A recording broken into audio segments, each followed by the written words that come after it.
رمضان مبارک کے سلسلے کے ان لیکچرز میں آج کے لیکچر کا عنوان ہے قرآن اور اس کا نظم۔ یہ دو لیکچرز ہوں گے، ایک آج اور ایک انشاءاللہ پرسوں، اس لیے کہ کل کا نعرہ ہوگا۔ پہلی بات جو میں دہرانا چاہتا ہوں وہ یہ ہے کہ قرآن مجید نے خود اپنے بارے میں اس بات کو واضح کیا کہ قرآن ایک مکمل طور پر پریزروڈ، محفوظ کتاب ہے۔ اس کا ذمہ اللہ نے خود لیا کہ وہ اپنے کلام کو بدلنے سے محفوظ رکھے گا۔ یہ بات اس لیے امپورٹنٹ ہے کہ اس طرح کی کوئی کمٹمنٹ اللہ نے اس سے پہلے اپنی کتابوں کے بارے میں نہیں کی۔ میں یہ پہلے بتا چکا ہوں، اس لیے نہیں کی کہ جب تک تو اللہ کی اسکیم میں کسی نئے پیغمبر کے آنے کا پلان ہوتا، اس وقت تک اس کی ضرورت نہ ہوتی کہ اس کے پیغام کو پوری طرح سے پریزرو رکھا جائے۔ لیکن جب یہ طے ہو گیا کہ اب کسی نئے پیغمبر کو نہیں آنا اور یہی پیغام ساری دنیا والوں کے لیے ایپلیکیبل ہونا ہے، تو پھر یہ ضروری تھا کہ اس پیغام کو ہر طرح کی تبدیلی کے امکان سے روک دیا جائے۔ اس کتاب نے اپنے بارے میں بعض باتیں بیان کی ہیں جو میں پہلے چاہتا ہوں کہ وہ واضح ہو جائیں کہ وہ باتیں کیا ہیں۔ قرآن نے اپنے بارے میں یہ کہا ہے کہ یہ الفرقان ہے۔ الفرقان یہ فرق سے ہے۔ ایک سورہ مبارکہ کا نام بھی الفرقان ہے۔ یہ قرآن کی 25ویں سورہ ہے، جس کی آیت نمبر فرسٹ یہ کہتی ہے کہ تبارک الذی نزل الفرقان علی عبدہ لیکون للعالمین نذیرا۔ بڑا ہی بابرکت ہے وہ اللہ رب کہ جس نے اپنے بندے پر یہ الفرقان نازل کی تاکہ وہ تمام جہان والوں کے لیے خبردار کرنے والے، وارن کرنے والے بن جائیں۔ یہ لفظ الفرقان تورات کے لیے بھی استعمال ہوا ہے۔ یہ لفظ، اس کا مفہوم ہے فرق کرنے والا، بہت زیادہ فرق کرنے والا، کلیئرلی ڈسٹنگوش کرنے والا۔ کس چیز میں؟ صحیح اور غلط میں، حق اور باطل میں۔ اللہ کی کتاب اصل میں ہم انسانوں کے لیے صحیح اور غلط میں فرق کرنے آتی ہے۔ صحیح اور غلط کس میں؟ عقائد میں اور اعمال میں۔ یہ ساری گفتگو اسی دائرے کی ہوتی ہے جو دین میں ہوتی ہے۔ ہم کو کیا چیزیں ماننی ہیں، کیا چیزیں نہیں ماننی ہیں، اور اخلاق میں، دین میں ہم نے کن چیزوں کو صحیح اور کن چیزوں کو غلط سمجھنا ہے۔ اللہ کی کتاب اس مقصد کے لیے آتی ہے، چنانچہ اس کا نام ہی الفرقان رکھ دیا گیا۔ اس کا کیا مطلب ہے، اس کو خود اللہ تعالیٰ نے ایک جگہ واضح کیا سورہ بقرہ میں۔ سورہ بقرہ دوسری سورہ ہے، اس کی آیت نمبر 213 ہے، 213، جس میں اللہ تعالیٰ کا ارشاد ہے کہ یہ اللہ کی کتابیں جو آتی ہیں، ان کے آنے کا مقصد یہ ہوتا ہے کہ لیحکم بین الناس، تاکہ وہ فیصلہ کر دیں لوگوں کے درمیان، فی مختلفوا فی، ان معاملات میں جن میں وہ اختلاف کرتے ہیں۔ اختلاف کرنے والے معاملات سے یہ مطلب نہیں ہے کہ کرکٹ ٹیم کا کپتان کون بنے گا، یہ آپ کریں اختلافات، پرائم منسٹر اگلی مرتبہ کس کو بنانا ہے، یہ آپ کا مسئلہ ہے۔ یعنی دین میں اختلاف سے مراد دینی اختلاف، یعنی ان معاملات میں اختلاف کے جن معاملات میں یہ فیصلہ کرنا مقصود ہوتا ہے کہ اللہ منشا کیا ہے، اللہ تعالیٰ ہم سے کیا چاہتے ہیں، صحیح بات کیا ہے، صحیح دینی نقطہ نظر کیا ہے۔ تو جب کبھی انسانوں میں اس معاملے میں اختلاف ہو جائے کہ صحیح دینی نقطہ نظر کیا ہے، صحیح دینی عمل کیا ہے، تو اللہ تعالیٰ اس میں اپنی کتاب کو فیصلہ کن قرار دیتے ہیں۔ یہ کتاب ہے کہ جو بتاتی ہے کہ اللہ کا فیصلہ کیا ہے۔ اس وجہ سے اگر ہمارے درمیان کوئی ڈفرینس آف اوپینین ہے، اگر وہ دین کے علاوہ کسی اور معاملے میں، ظاہر ہے ہم ڈسکس کریں گے اس کو، اس کی آرگومنٹس دلائل کی بنیاد پر، لیکن اگر وہ مسئلہ دینی مسئلہ ہے تو پھر یہ ضروری ہے، یہ خدا کا فیصلہ ہے، یہ اس کا پلان ہے کہ لوگ اگر وہ صحیح ذہن کے ہیں اور ان کا ایٹیٹیوڈ صحیح ہے تو وہ پھر یہ کہیں گے کہ بھائی یہ میرا پوائنٹ آف ویو ہے، لیکن چلیے اللہ کی کتاب سے ہم یہ جاننے کی کوشش کرتے ہیں کہ صحیح بات کیا ہے۔ اس کے بعد ایک سوال پیدا ہوتا ہے کہ اللہ تعالیٰ نے یہ فرمایا کہ میں اپنے بندوں کے دینی اختلافات میں صحیح بات کو بیان کرنے کے لیے اپنی کتاب بھیجا، اور معلوم یہ ہوا کہ کتاب آ گئی، کتاب آ گئی، مگر کتاب سمجھ میں نہیں آتی، بڑی کنفیوزنگ سی ویگ سی کتاب ہے، پتہ نہیں اللہ کا کیا فیصلہ ہے۔ یعنی میں سمجھانے کے لیے کہتا ہوں کہ کافی عرصے سے ایک فیصلے کا انتظار تھا، بڑی ٹینشن تھی، فیصلہ آیا، پتہ نہیں لگا کہ فیصلہ ہے کیا، نو آئیڈیا۔ تو یہ بڑی پور بات ہے، بڑی افسوسناک بات ہے۔ تو اللہ تعالیٰ کے بارے میں بھی ہم یہ گمان کریں کہ وہ اتنا زیادہ اس بات پر ایمفسائز کر رہا ہے کہ بھائی تم مذہب کے معاملے میں اگر ڈس ایگری کرو گے تو یہ میری کتاب ہے، اس کتاب کی بنیاد پر تم فیصلہ کرنا۔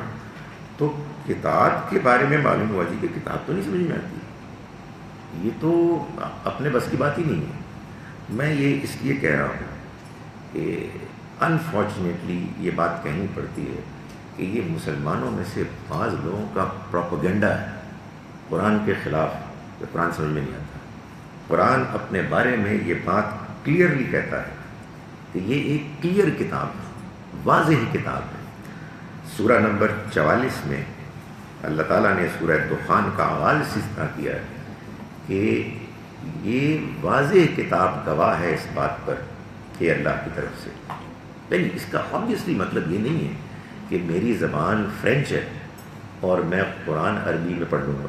obviously جب آپ اس کی زبان کو سیکھیں گے اور اس کو سمجھنے کی کوشش کریں گے، کوئی اس کا ترجمہ کرے گا، تو یہ کتاب اپنے ڈیزائن میں ایسی نہیں ہے کہ کمپلیکیٹڈ ہے، کنفیوزنگ ہے، بہت مشکل ہے، بلکہ یہ واضح کتاب ہے۔ اور یہ ظاہر ہے کہ اللہ کی طرف سے انسانوں کے درمیان مذہبی اختلافات میں اگر یہ فیصلہ کرنے آئی ہے تو اس کتاب کو واضح ہونا چاہیے تھا، اور قرآن کہتا ہے کہ یہ واضح ہے۔ آپ اور میں بھی جب کبھی قرآن کے کسی خاص پیسج میں الجھ جائیں کہ یہ علماء مختلف باتیں کر رہے ہیں، تو پھر اس میں ہم کو ظاہر ہے یہ کرنا پڑے گا کہ ہم مختلف لوگوں سے ملیں گے اور ان سے پوچھیں گے کہ ان کے کیا اوپینینز ہیں، تو اس میں بھی ہم کو بات سمجھ میں آ جائے گی۔ یعنی میں یہ آپ کو بتا رہا ہوں کہ آپ مختلف علماء کے اپنے اپنے ترجمے، ان کی پوائنٹس آف ویو سنیں، قرآن کو سامنے رکھیں، تو قرآن مجید ہم کو یہ بتاتا ہے کہ قرآن میں اللہ تعالیٰ نے جو باتیں بیان کی ہیں وہ ایسی نہیں ہیں کہ کوئی آدمی آپ کے سامنے دھواں دار تقریر کر کے آپ کو دھوکے میں مبتلا کر دے۔ نہیں، انسان اگر اس کانفیڈنس کے ساتھ اس کتاب کو اپروچ کرے کہ یہ کتاب اللہ کی کتاب ہے، یہ محفوظ کتاب ہے، یہ صحیح اور غلط میں فیصلہ کرنے کے لیے آئی ہے، اور خدا نے خود یہ بتایا ہے کہ یہ واضح کتاب ہے، تو پھر انشاءاللہ آپ یہ محسوس کریں گے کہ یہ اپنا واضح ہونا آپ پر واضح کرے گی۔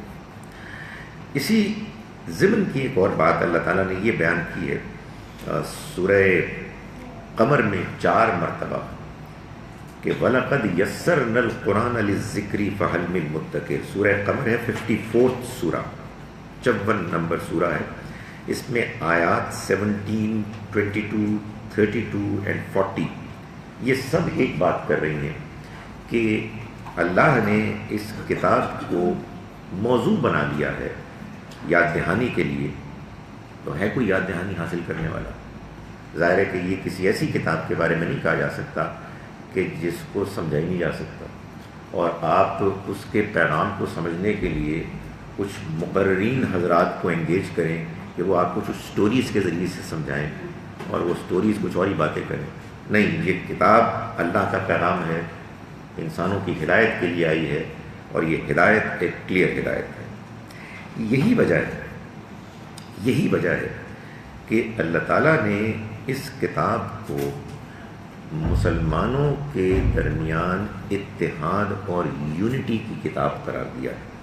چنانچہ سورہ آل عمران 3 سورہ کی آیت نمبر 103 میں اللہ تعالیٰ کا ارشاد ہے کہ وَاعْتَصِمُوا بِحَبْلِ اللَّهِ جَمِيعًا، اور اللہ کی رسی کو تم سب مضبوطی سے تھام لو، وَلَا تَفَرَّقُوا، اور تفرقے میں مت پڑو۔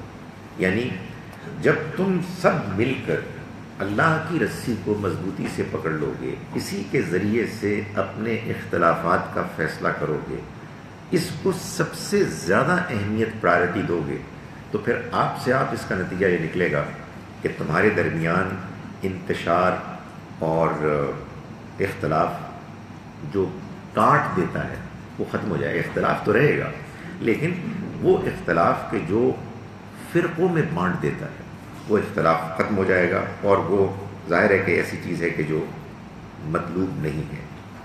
یہ تو چند انٹروڈکٹری باتیں تھیں قرآن کے بارے میں جو قرآن نے خود بیان کی۔ اب اس کے بعد ایک مسئلہ ہے قرآن کو سمجھنے کا، قرآن مجید کی پریزنٹیشن کو اپریشیٹ کرنے کا۔ اس سے پہلے میں ایک اور بات واضح کرنا چاہتا ہوں کہ یہ جو قرآن مجید ہمارے پاس ہے اس وقت، جو لکیلی الحمدللہ واحد قرآن کی پریزنٹیشن ہے کہ جو ویلڈ ہے، یہ قرآن جس سیکوینس کے ساتھ ہمارے پاس ہے، یہ سیکوینس وہ سیکوینس نہیں ہے جس میں کہ قرآن نازل ہو۔ قرآن کی ہسٹوریکل جو ارینجمنٹ ہے وہ اور ہے، اور وہ کیا ہے اللہ جانے کیا ہے۔ لوگ بڑی کوشش کرتے ہیں کہ اس کو تلاش کریں، آنیسٹ ٹو گاڈ یہ پاسبل نہیں۔ بعض لوگوں نے ٹھیک ہے جی ان کا پوائنٹ آف ویو ہے، قرآن مجید کو ایسے بھی چھاپا ہے کہ مثال کے طور پر سورہ بقرہ یہاں سورہ نمبر 2 ہے، ویسے یہ سورہ نمبر 105 ہے اس سیکوینس میں۔ آئی بیگ ٹو ہملی ڈس ایگری۔ میرا خیال ہے کہ قرآن کی ایک ہی سیکوینس ہے، اور سورہ بقرہ سورہ نمبر 2 ہے، فل سٹاپ، کوئی اور نمبر نہیں ہے اس کا۔ اگر اللہ تعالیٰ کو اس بات کو اہتمام کے ساتھ پریزنٹ کرنا ہوتا تو اس کا وہ نمبر بھی بتا دیتے۔ لیکن یہ سوال تو ہے کہ وائی، آخر اس کی یہ ترتیب ایسے کیوں ہے، اور وہ ترتیب کیوں نہیں کی جس ترتیب میں اللہ تعالیٰ نے اس کو نازل فرمایا؟ اس کا میں جواب دینے کی کوشش کروں گا، اور کوئی ضروری نہیں ہے کہ اس جواب کے بعد آپ مطمئن ہو جائیں، لیکن میں آپ کو یہ بتانا چاہتا ہوں کہ یہ جو ہماری سیکوینس اس وقت یہاں ہمارے ہاتھوں میں ہے، یہ اس وجہ سے نہیں ہے کہ حضرت عثمان رضی اللہ عنہ نے اپنے دور خلافت میں یہ محسوس کیا کہ اب مسئلہ پیدا ہونے والا ہے، لوگ زیادہ آ رہے ہیں، تو لیٹس ارینج دا قرآن اور انہوں نے پھر ارینجمنٹ کی اور اس کو لکھوایا اور اس کو بانٹ دیا، اور اس وجہ سے اب یہ قرآن ایسے ہو گیا۔ مسلمان ایسے نہیں ہیں کہ کسی ایک فرد یا چند افراد کی بات کو اس طرح سے مان لیں جبکہ اس کے پیچھے کوئی اتھارٹی نہ ہو۔ قرآن مجید میں اللہ تعالیٰ نے نبی اکرم صلی اللہ علیہ وسلم کو بالکل آغاز میں یہ بات واضح کی تھی کہ قرآن مجید کی ارینجمنٹ، اس کو جمع کرنا، اس کو کلیریفائی کرنا، یہ اللہ رب العزت کی ذمہ داری ہے، یہ حضور کی ذمہ داری نہیں ہے۔ چنانچہ سورہ قیامہ جو 75ویں 75 سورہ ہے، اس کی آیات 16 تا 19 16 to 19 میں اللہ تعالیٰ نے یہ بات بیان فرمائی ہے کہ جب قرآن نازل ہوا کرتا تھا تو نبی صلی اللہ علیہ وسلم اس کو پڑھنے میں تیزی کرتے تھے، جلدی کرتے تھے، اور قرآن کی خوبیوں میں بہت بڑی خوبی ہے کہ اس میں ہمیں وہ بہت سی ایسی آیات ملتی ہیں کہ جس میں ہمیں یہ معلوم ہوتا ہے کہ نبی اکرم صلی اللہ علیہ وسلم اور اللہ تعالیٰ کے درمیان کس قسم کا مکالمہ ہو رہا ہے، آپ کے اندر کیا احساسات پیدا ہو رہے ہیں، اللہ اس کو کیسے رسپونڈ کر رہا ہے۔ ہم کو سٹوریز پسند ہیں، کبھی مسلمانوں کو یہ دلچسپی نہیں ہوئی کہ یہ اللہ اور اس کے بندے کے درمیان ایک مکالمہ ہے اور اس میں اللہ تعالیٰ ان کو رسپونڈ کر رہا ہے۔ This is something which is absolutely authentic, اور اس کے نتیجے میں بعض فیصلے ہو رہے ہیں۔ حضور کو یہ ایک فطری طور پر خواہش ہوتی تھی جب قرآن شروع میں نازل ہونا شروع ہوا کہ یہ قرآن زیادہ سے زیادہ ہوتا ہے، تو آپ جب وہ وحی آتی تو اس کو تیزی سے پڑھتے کہ آپ کو وہ جلدی ملے، تیزی سے پڑھا تاکہ اور باقی جو ہے وہ بھی آ جائے۔ سو یہ آپ کے اندر ایک خواہش تھی وچ از کوائٹ انڈرسٹینڈیبل۔ خارج میں مخالفت ہے، لوگ اپوز کر رہے ہیں، تکلیفیں پہنچا رہے ہیں، اذیت ناک گفتگویں کر رہے ہیں اینڈ سو آن۔ تو آپ کا جو واحد سہارا تھا وہ اللہ اور اللہ کا کلام تھا۔ وہ آتا تھا، اللہ کا پیغام آتا تھا، آپ کو حوصلہ ہوتا تھا، آپ کو اطمینان ہوتا تھا، آپ کی خواہش ہوتی تھی کہ زیادہ سے زیادہ آئے۔ تو قرآن نے کہا کہ لا تحرک به لسانک لتعجل بہ، آپ اپنی زبان کو تیزی سے مت ہلائیے کہ آپ کو یہ جلدی مل جائے۔ ان علینا جمعہ وقرآن، ہماری ذمہ داری ہے اس کو جمع کرنا بھی اور اس کو پڑھنا بھی۔ فَإِذَا قَرَأْنَاهُ، پھر جب ہم اس کو پڑھیں، فَاتَّبِعْ قرآن، تو آپ بھی اس کے پڑھنے کی پیروی کیجیے۔ ثُمَّ إِنَّ عَلَيْنَا بَيَانًا، پھر ہماری ہی ذمہ داری ہے کہ ہم اس کو بیان بھی کریں۔ یعنی حضور کو بالکل آغاز ہی میں اس بات پر مطمئن کر دیا کہ اس قرآن مجید کو ترتیب دینا، اس کو جمع کرنا، اس کو محفوظ کرنا، اس کو واضح کرنا، یہ آپ کا کام نہیں ہے۔ آپ کا کام اس کو پہنچانا ہے، آپ کا کام اس کی روشنی میں لوگوں کی رہنمائی کرنا ہے۔ تو چنانچہ قرآن نے کہا کہ فَإِذَا قَرَأْنَاهُ، پھر جب ہم اس کو پڑھیں، فَاتَّبِعْ قرآن، تو آپ بھی اس کے پیچھے پڑھیں۔ یہ پہلے بھی ہوا ہوگا، مکے میں بھی لازماً ایسا ہی ہوا ہوگا، لیکن یہ بتایا جاتا ہے کہ مدینہ منورہ میں خاص طور پر رمضان کے مہینے میں، تو قرآن کا مہینہ تھا، قرآن کے نزول کا مہینہ، اس میں جبرائیل علیہ السلام قرآن پڑھتے تھے اور نبی اکرم صلی اللہ علیہ وسلم آپ کے پیچھے پڑھتے تھے۔ وہی فَاتَّبِعْ قرآن، اس کو کہتے ہیں عرضہ۔ یہ ایکسرسائز ہوتی ہے ہر سال۔ آخری رمضان جو آپ نے گزارا، جس کو اس میں یہ ایکسرسائز ہوئی اور اس کو عرضہ اخیرہ کہتے ہیں، جس میں کہ کہتے ہیں کہ نبی اکرم صلی اللہ علیہ وسلم نے بھی قرآن پڑھا حضرت جبریل کے پیچھے، اور آپ کے ساتھ آپ کے بعد صحابہ بھی تھے، اور پورا قرآن پڑھا، تو یہ قرآن مکمل ہو گیا تھا۔ یہ کون سا قرآن تھا؟ یہی قرآن، اسی سیکوینس میں صحابہ کرام پڑھتے تھے، لمبی صورتیں، ایک سے زیادہ صورتیں پڑھتے تھے، پورا قرآن بھی پڑھا جاتا ہوگا، لیکن there was no doubt whatsoever at all کہ اس قرآن کی سیکوینس کیا ہے. چنانچہ جب بعد کے ادوار میں اس قرآن کو اس میموری سے منتقل کر کے لکھنے کا موقع آیا تو کوئی مسئلہ نہیں تھا. آپ کے ذہن میں جو آلریڈی چیز ہے اس کو لکھنا کیا پرابلم ہوتی ہے.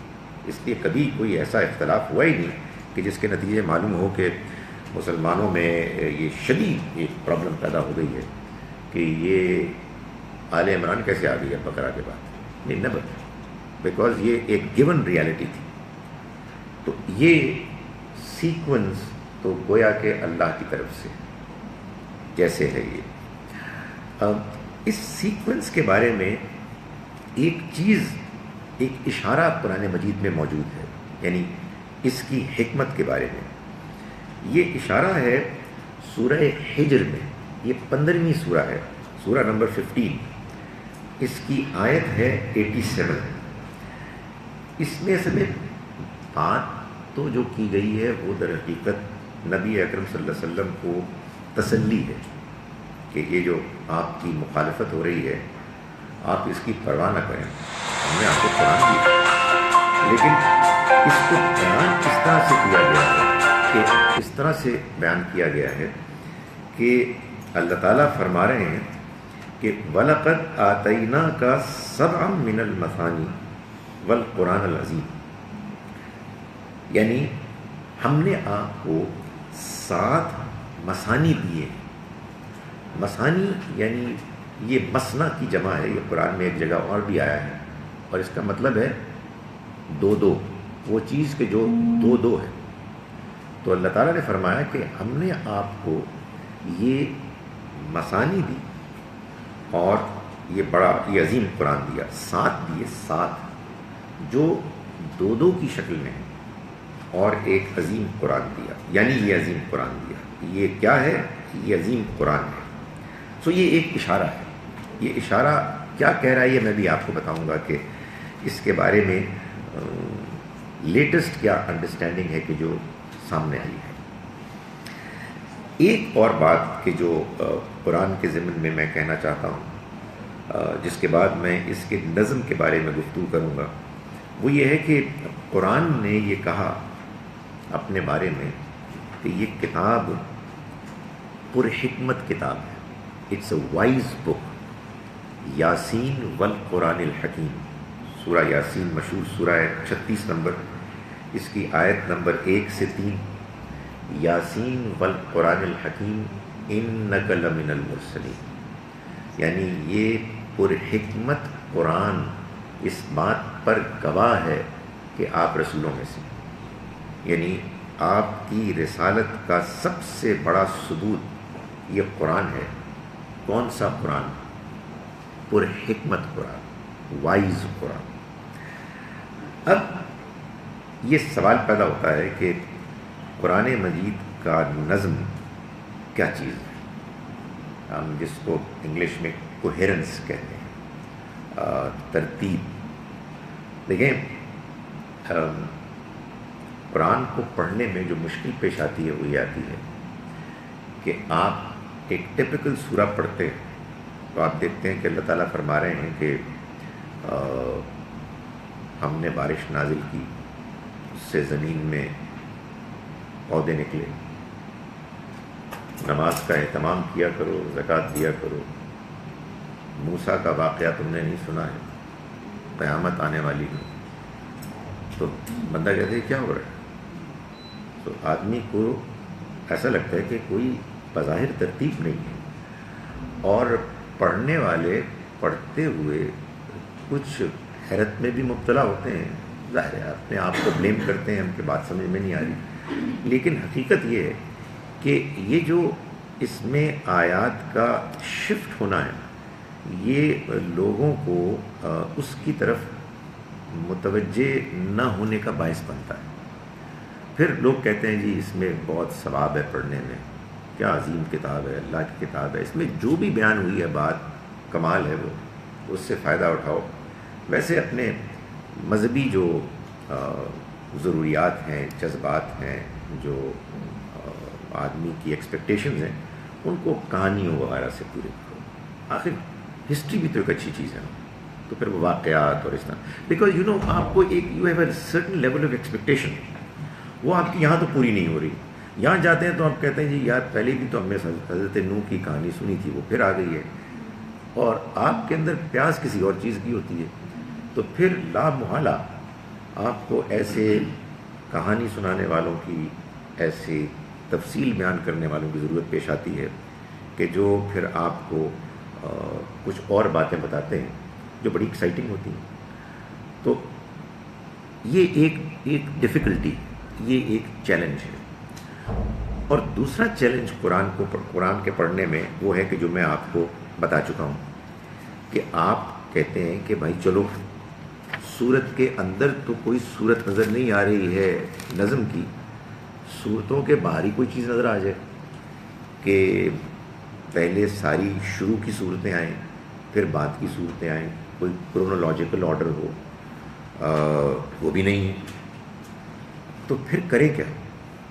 یو نو یہ ایک جینوئن پرابلم ہے پڑھنے والے کے لیے. تو پھر یہی ہوتا ہے کہ ہم کہتے ہیں جی کہ رمضان آئے گا انشاءاللہ پورا قرآن ختم کریں گے, تراویحیاں پڑھیں گے, ایک سے زیادہ ختم کر لیں گے, کوئی فوت ہوگا تو تب بھی پڑھ لیں گے, ان کے ثواب کے لیے بڑا ثواب ہوتا ہے, ہر آیت کے پڑھنے بڑا ثواب ہوتا ہے.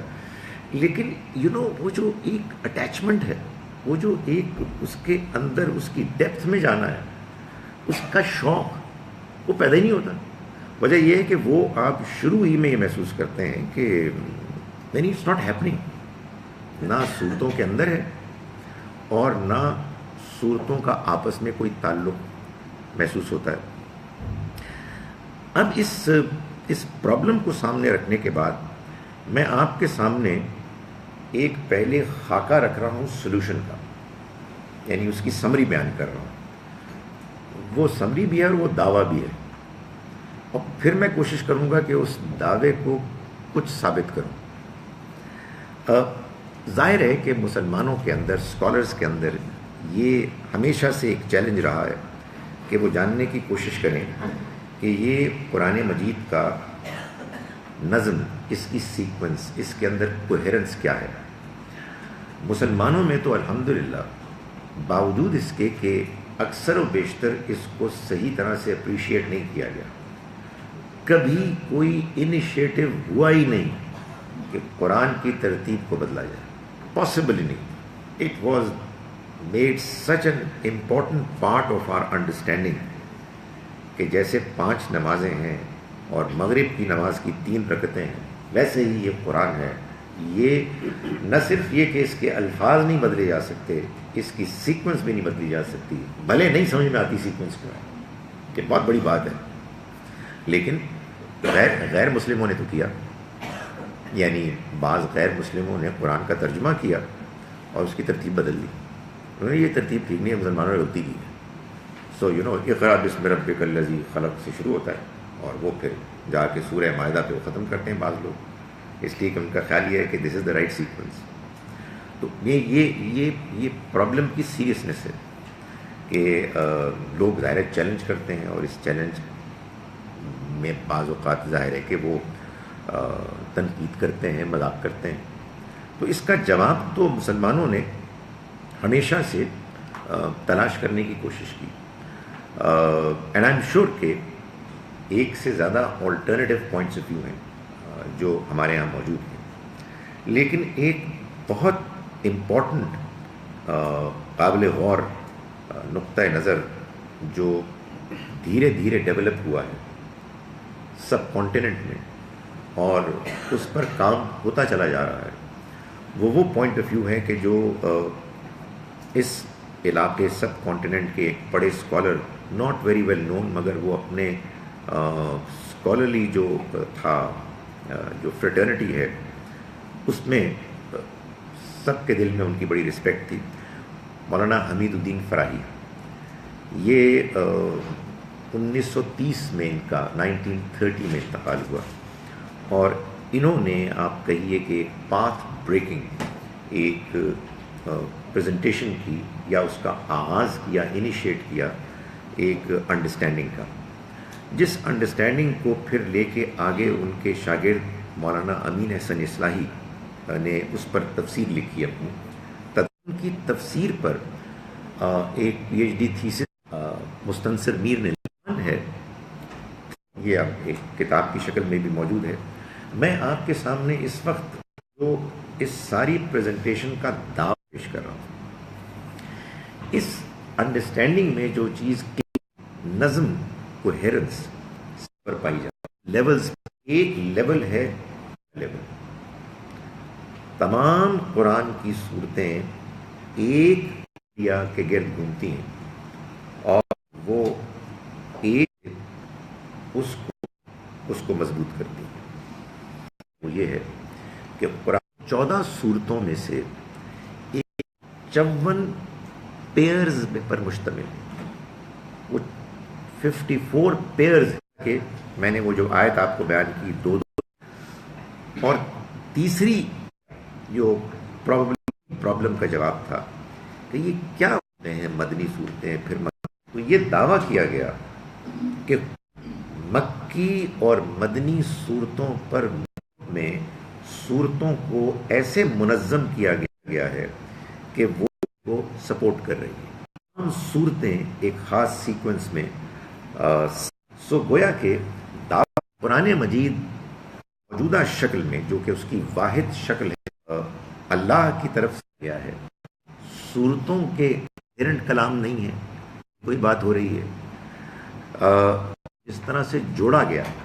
آپ جانتے ہیں نا کہ جب کوئی مصنف کتاب لکھتا ہے تو ایک تو یہ کوشش کرتا ہے کہ ہر پیراگراف دوسرے سے ایمرج کرے دیتا ہے، تو پھر جو وہ ترتیب دیتا ہے اس کے اندر بھی حکمت. اس دعوے میں ان سب چیزوں کا نظم ہے، صورتیں جوڑا ہیں اور صورتیں ساری کی ساری پورا قرآن 7 صورتوں کے گروپس میں ایسے بٹا ہوا ہے کہ ان میں ہر گروپ کا آغاز کسی ایک صورتوں سے ہوتا ہے اور ہر گروپ کا اختتام زیادہ ہوتا ہے.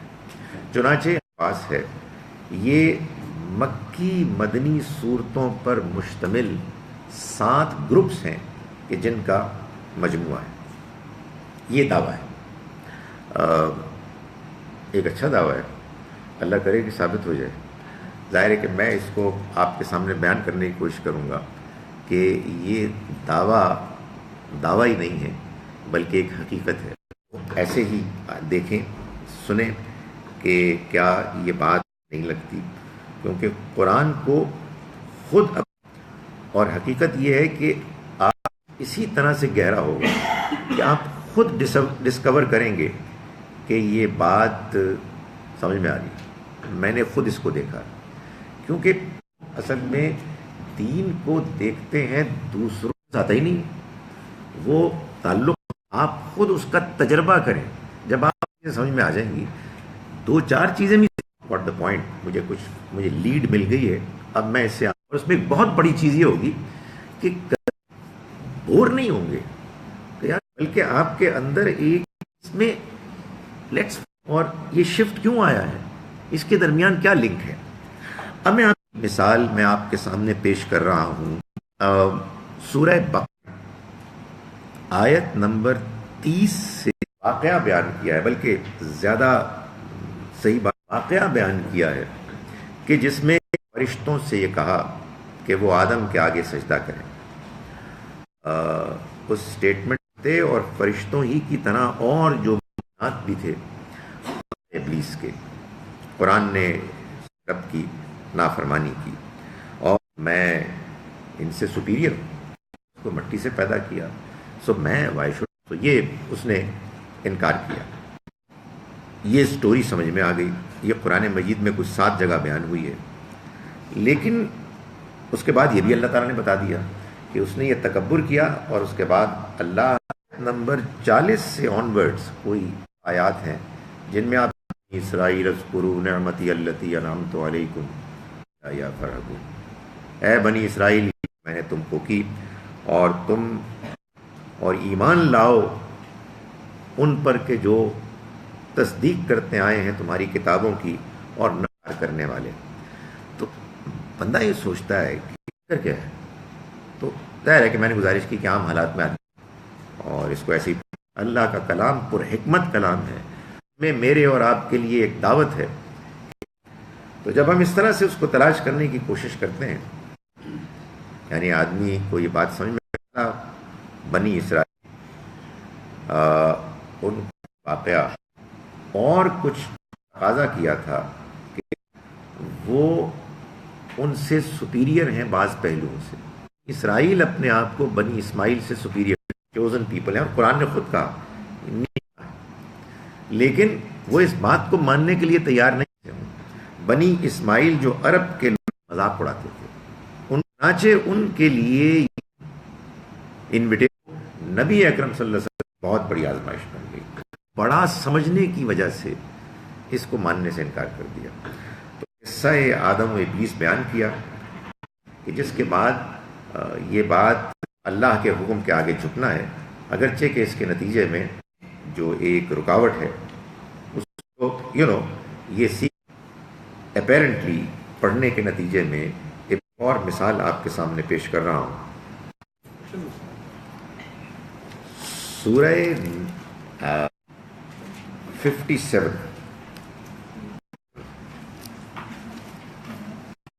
اللہ تعالیٰ یہاں فرما رہے ہیں، اعوذ باللہ، بھیجتا ہے ہواؤں کو خوشخبری.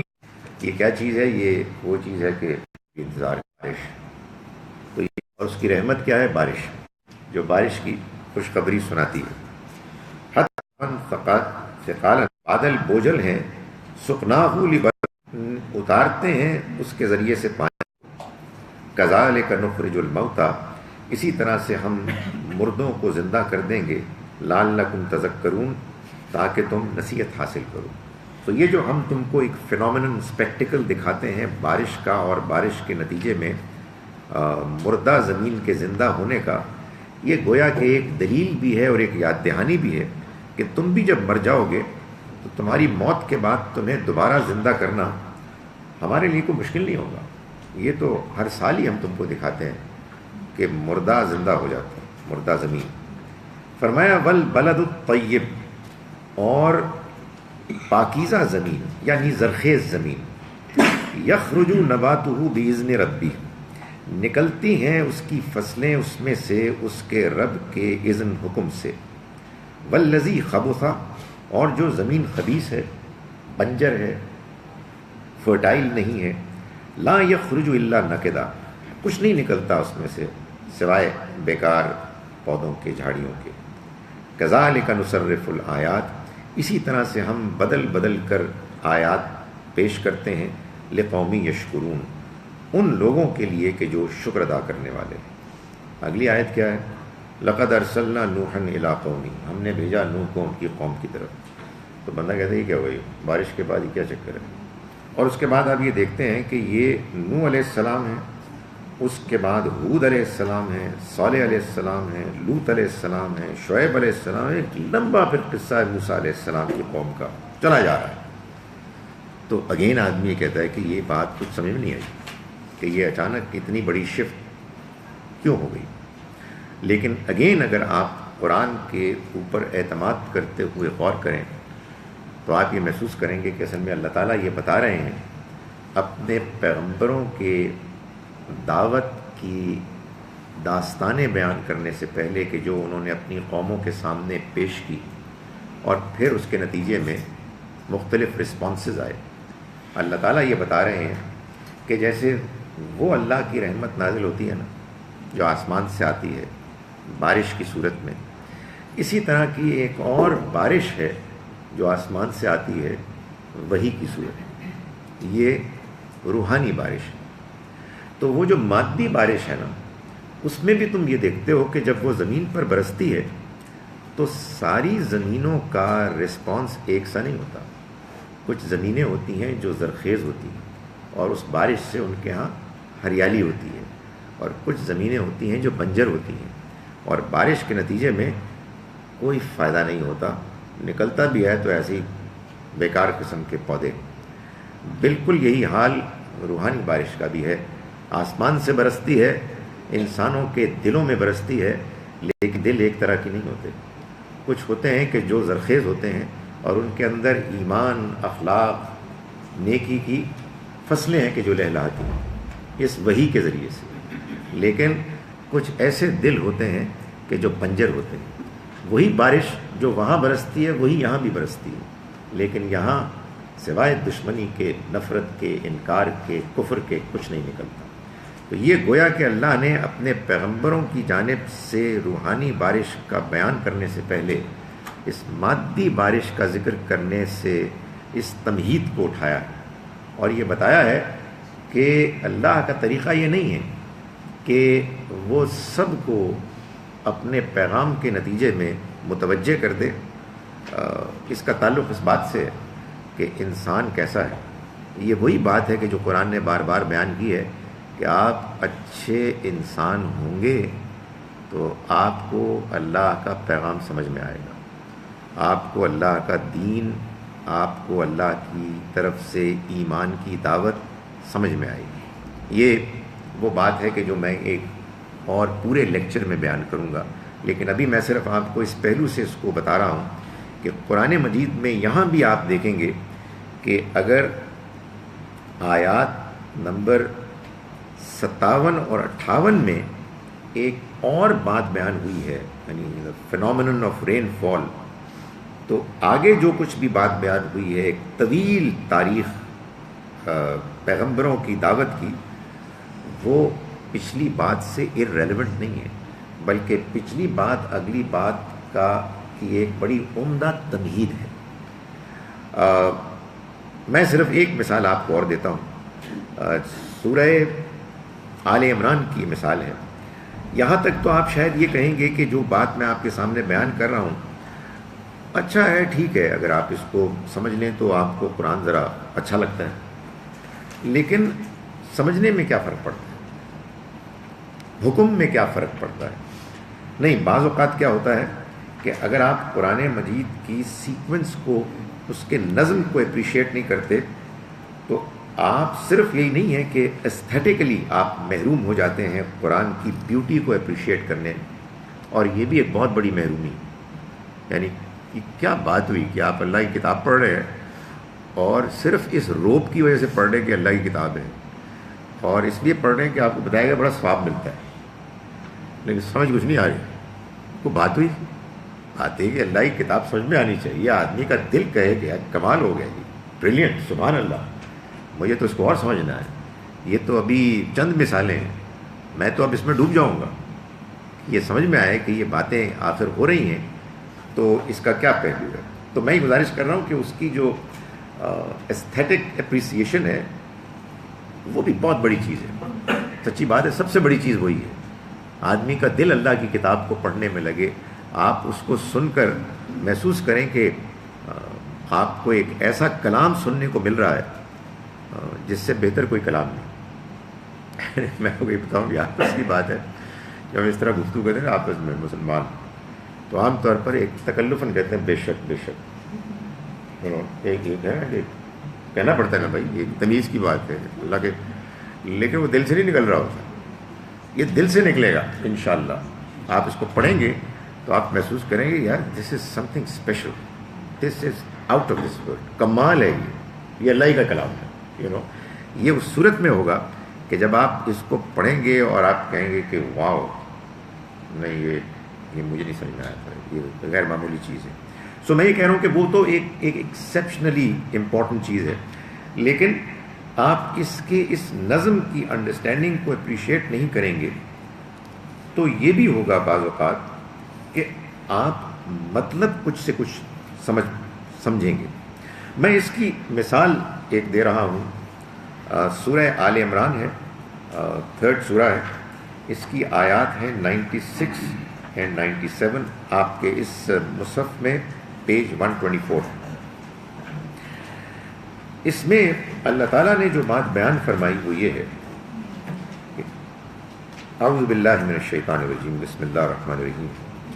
ان اول بیت وضع للناس، پہلا وہ گھر کے جو بنایا گیا لوگوں کے لیے، للذی ببکہ، وہ تھا کہ جو بکے میں تھا. مبارکن برکت والا و ہدی للعالمین، اور جہان والوں کے لیے ہدایت کا ذریعہ۔ ایک بات تو یہ ہے کہ قرآن دین کی کتاب ہے، دین کی کتاب۔ قرآن سائنس کی کتاب نہیں ہے، اینتھروپولوجی کی کتاب نہیں ہے۔ چنانچہ جب آپ اس میں یہ پڑھیں گے کہ پہلا گھر جو لوگوں کے لیے، انسانوں کے لیے بنایا گیا، سے مراد پہلا گھر نہیں ہے کہ جو رہنے کے لیے بنایا گیا۔ ظاہر ہے چونکہ یہ دین کی کتاب ہے تو اس کا موضوع دین ہے۔ پہلا اللہ کا گھر جو بنایا گیا وہ گھر تھا کہ جو بکے میں تھا۔ بکہ مکے کا پرانا نام ہے۔ یہ زبان میں ہوتا ہے کہ بعض اوقات بعض الفاظ بولتے بولتے وہ اپنی کچھ شکل بدل لیتے ہیں، تو بکہ ایسے ہی مکہ بن گیا۔ تو آپ پوچھ سکتے ہیں کہ اللہ نے یہاں مکہ کیوں نہیں بولا جبکہ اس کا ریسنٹ لیٹسٹ تو نام یہی ہے؟ اس لیے کہ جو بات کہنی مقصود تھی وہ اصل میں اس پرانے شہر کے بارے میں تھی کہ جب وہ گھر بنایا گیا تھا، اور یہ بتایا جا رہا ہے ان لوگوں کو کہ جو بنی اسرائیل ہیں، جن کو کہ دعوت دی جا رہی ہے، یہود و نصارہ۔ بنی اسرائیل نے، یہودیوں نے پیغمبر صلی اللہ علیہ وسلم ابراہیم علیہ السلام کا تعلق ابراہیم علیہ السلام کا تعلق مکے سے کاٹنے کی کوشش کی۔ ان کو یہ معلوم تھا کہ اگر ابراہیم علیہ السلام کا تعلق مکے سے ثابت ہو گیا تو پھر حضور کا آپ کے خاندان سے ہونا ثابت ہو گیا، پھر اسماعیل علیہ السلام کا یہاں بسنا ثابت ہو گیا، پھر تورات میں جو اللہ کے گھر کا ذکر ہے وہ خانہ کعبہ ثابت ہو گیا۔ تو وہ ان کی ساری سکیم خراب ہو رہی تھی۔ تو انہوں نے چنانچہ یہ سب کچھ باتیں کی، اور نتیجتاً مثال کے طور پر قرآن میں ایک جگہ ہے نا، صفا اور مروہ کو انہوں نے اٹھا دیا، ان کے ذکر ان کی کتاب میں تھا، انہوں نے اس کو مریا بنا دیا، اینڈ سو آن۔ سو مکہ جو بکہ تھا وہ بھی بکا بن گیا۔ آج بھی ان کے یہاں بکا ہے، کوئی بکا ویلی، تو یہ بکہ ہے جس کو اللہ تعالیٰ نے فرمایا کہ یہ پہلا گھر تھا کہ جو لوگوں کے لیے بنایا گیا اللہ کا، جو مکے میں تھا، بکے میں، برکت والا اور ہدایت والا تمام جہان والوں کے لیے۔ یہ بات اللہ تعالیٰ نے کر دی۔ اللہ تعالیٰ جب بات کرتے ہیں تو بات کرتے ہیں دلیل کے ساتھ۔ چنانچہ اب اگلی آیت میں اللہ نے اس کی دلیل پیش کی، فرمایا فیہ آیات بینات، اس میں بہت واضح نشانیاں۔ کیا نشانیاں ہیں؟ اب یوں سمجھیے کہ یہاں ایک کولن ہے، اب نشانیاں شروع ہو گئی۔ مقام و ابراہیم کی قیام گاہ۔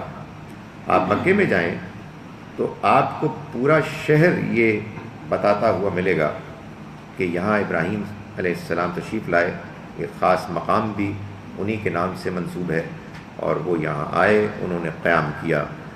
جب کوئی چیز کسی بستی میں، تاریخ میں اتنی یونینمسلی بیان ہو، یا تو ہونا الٹرنیٹیو پوائنٹس آف ویو، کچھ محلے کے لوگ کچھ کہہ رہے ہیں، کچھ محلے کے کچھ کہہ رہے ہیں، سارا شہر یہ کہہ رہا ہے، اور یہ اس زمانے کی بات ہے کہ جب ظاہر ہے کہ ابھی اس طرح سے مسلمانوں کی پوری جورسڈکشن میں نہیں تھا، تو یہ بڑی سگنیفیکنٹ بات ہے۔ تو ایک بات قرآن نے یہ کہی کہ مقام و ابراہیم، دوسری بات کہی ومن دخلہ کان آمنا، جو اس میں داخل ہو گیا وہ امن میں آ گیا۔ یہ بھی آپ کو معلوم ہے کہ مکے کے بارے میں یہ بات معلوم ہے، مکے کی یہ حیثیت معلوم ہے کہ جیسے ہی آپ اس کے جورسڈکشن میں، اس کی باؤنڈری کے اندر داخل ہوتے ہیں تو پھر وہ شہر ہے کہ جس میں نہ کسی پرندے کو مارا جا سکتا ہے، نہ کوئی پتا توڑا جا سکتا ہے۔ یہ امن کا گہوارہ ہے، گویا کہ امن کی جو ایکسٹریم فارم ہو سکتی ہے وہ اللہ تعالیٰ نے اس شہر کے اندر اس کے رولز میں ڈال دی، اور یہ اب ویل نون ہے، اس میں کوئی اختلاف ہی نہیں ہے۔ یعنی ایسا نہیں ہے کہ کچھ لوگ کچھ کہہ رہے ہیں، کچھ لوگ کچھ کہہ رہے ہیں۔ اور تیسری بات یہ فرمائی کہ وَلِلَّهِ عَلَى النَّاسِ حِجُّ الْبَيْتِ مَنِ اسْتَطَاعَ إِلَيْهِ سَبِيلًا، اور اللہ ہی کے لیے لوگوں پر اس گھر کا حج کرنا ہے، ہر اس شخص کے لیے کہ جو اس کے سفر کی استطاعت رکھتا ہو۔ یہ تیسری بات بتا دی کہ اس گھر کے قریب ہی حج ہوتا ہے، اور یہ ہر سال ہوتا ہے اور لوگ آتے ہیں، اور یہ ایک ٹریڈیشن ہے جو کبھی بھی منقطع نہیں ہوئی، اور یہ بھی وہ ہے کہ جس کا آغاز ابراہیم علیہ السلام نے کیا۔ تو اب اس بارے میں کوئی شبہ ہی نہیں ہے کہ یہ شہر اور یہ گھر وہی گھر ہے کہ جو اللہ نے پہلی مرتبہ بنایا انسانوں کے لیے۔ یہ بات بالکل واضح ہو گئی۔ آخر میں فرمایا ومن کفر، اور جس کسی نے اب بھی انکار کیا، فإن اللہ غنی عن العالمین، تو اللہ تمام جہان والوں سے بے نیاز ہے۔ یعنی ہم نے یہ بات واضح کر دی، اس کے دلائل فراہم کر دیے، اس حقیقت کو بالکل کھول دیا۔ اس سب کے باوجود اگر کچھ لوگ مکے کی اس حقیقت کا انکار کرتے ہیں اور چنانچہ نبی اکرم صلی اللہ علیہ وسلم کی نبوت رسالت کا انکار کرتے ہیں، تو اللہ ایسے جہان والوں سے بے نیاز ہے۔ یہ ہے اصل میں اس کی پوری سیکوینس میں اس آیہ مبارکہ کا مطلب۔ لیکن جب آپ اس سیکوینس کے اس نظم کے قائل نہیں ہوں گے تو پھر اس کا یہ مطلب بھی آپ لے سکتے ہیں جو ہمارے ہاں بہت سے لوگوں نے لیا، کہ اصل میں یہ جو کہا جا رہا ہے کہ جس نے کفر کیا، انکار کیا، یہ اصل میں ان لوگوں کے لیے ہے کہ جو حج نہیں کرتے استطاعت کے باوجود۔ حج کا نہ کرنا استطاعت کے باوجود ایک غلط بات ہے، بری بات ہے، ایسا نہیں ہونا چاہیے۔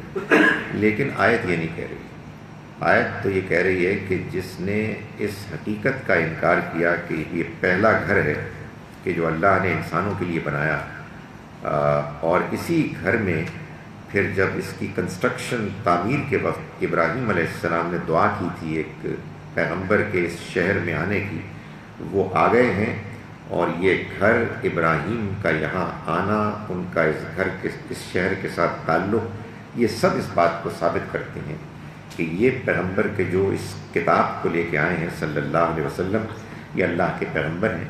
اور جس کسی نے انکار کیا، اللہ بے نیاز ہے، اسے کوئی پرواہ نہیں ہے ان لوگوں کی کہ جو جانتے بوجھتے ہوئے انکار کرتے ہیں۔ چنانچہ جو بات میں گزارش کر رہا ہوں وہ یہ ہے کہ قرآن مجید میں جو باتیں بیان ہوئی ہیں، جس طرح سے بیان ہوئی ہیں، وہ پوری ترتیب اور نظم کے ساتھ بیان ہوئی ہیں۔ آپ اس کو ایک مرتبہ سمجھ لیں تو آپ مطمئن ہو جاتے ہیں کہ آپ کو بات سمجھ میں آ گئی۔ ظاہر اختلاف ہو سکتا ہے، بعض اوقات پریزنٹیشن کی غلطی بھی ہو سکتی ہے، لیکن پورے کا پورا قرآن ایسا ہی ہے۔ میری خواہش تو یہ تھی کہ میں ایک چھوٹی سی سورہ پوری اس طرح سے بیان کر دوں، لیکن اب وقت پورا ہو گیا ہے۔